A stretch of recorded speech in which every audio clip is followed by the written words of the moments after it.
Okay, so itong magandang balita no sa mga sabihin natin galit o nasa sa pag-ugali ni Atty. Harry Roque. Meron na po nagpapadisbar sa kanya, isa ring abogado.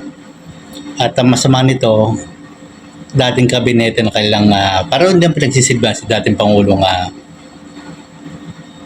Rodrigo Roa Duterte. Ngayon, ano bang pinagsimulan nito? Ito pa masakit.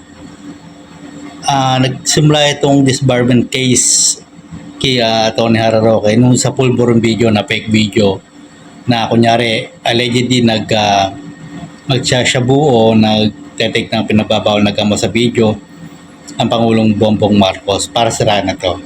So kasama sa code of responsibility ng mga abogado na wag magbigay o magpakalat, especially social media, ng mga peke at maling impormasyon. So itong pulburon video ay peke at maling impormasyon. Napatunayan na rin ito ng mga forensic digital expert, computer expert sa ibang bansa na peke yung video, deepfake. Mayabang pa sa ito ni Harry Roque na ipapasuri daw yon. Kahit suriin pa rin ng mga eksperto yon na hindi yon deepfake. Pero napatunayan po. So dito talagang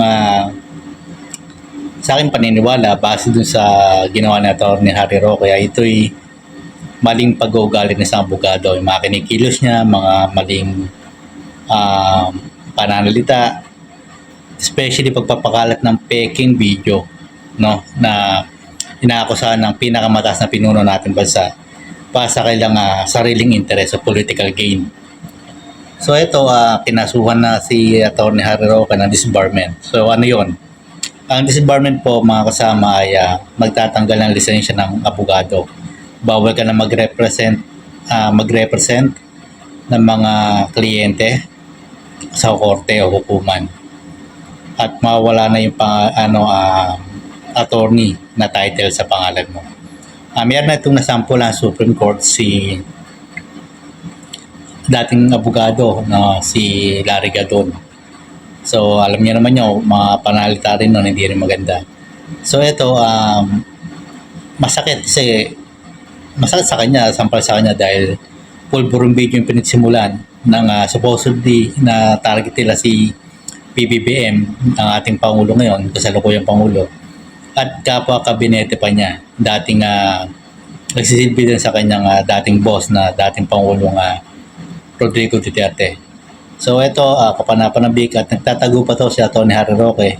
May petition sa Supreme Court para hindi na siya mapatawag sa Kongreso at Senado kung sakali. So ito, umiiwas na. Mayroon pang binubuo sa kanyang kaso ang PAOK TF. Hindi ko lang alam wala pa tayong update kung naisampa na. So ito si Atty. Harry Roque, sinampanan ng disbarment case. Hanggang dito lang po muna yung vlog. Maraming salamat po.